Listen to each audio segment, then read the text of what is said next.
بسم الله الرحمن الرحيم. يا أيها المزمل قم الليل إلا قليلا نصفه أو انقص منه قليلا أو زد عليه ورتل القرآن ترتيلا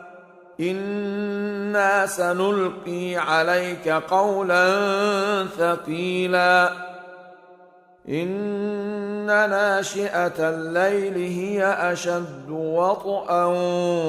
وأقوم قيلا إن لك في النهار سبحا طويلا واذكر اسم ربك وتبتل إليه تبتيلا رب المشرق والمغرب لا إله إلا هو فاتخذه وكيلا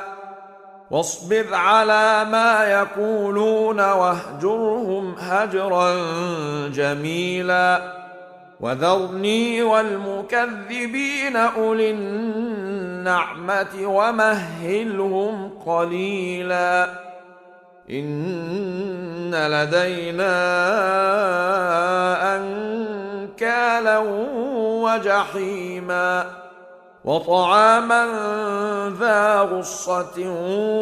وعذابا أليما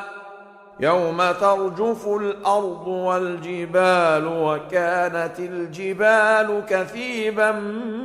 مهيلا إنا أرسلنا إليكم رسولا شاهدا عليكم كما أرسلنا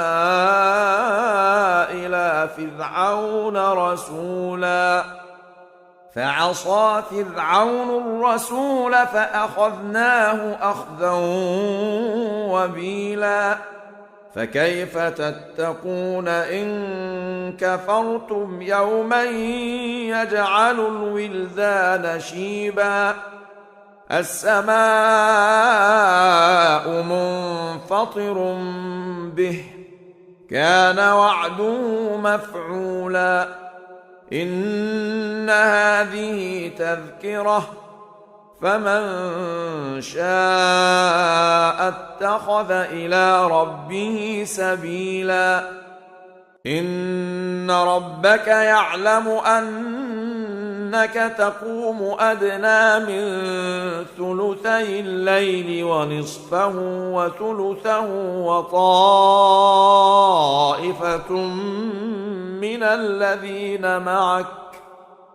والله يقدر الليل والنهار علم أن لن تحصوه فتاب عليكم فاقرؤوا ما تيسر من القرآن علم أن سيكون منكم مرضى وآخرون يضربون في الأرض يبتغون من فضل الله وآخرون يقاتلون في سبيل الله فاقرؤوا ما تيسر منه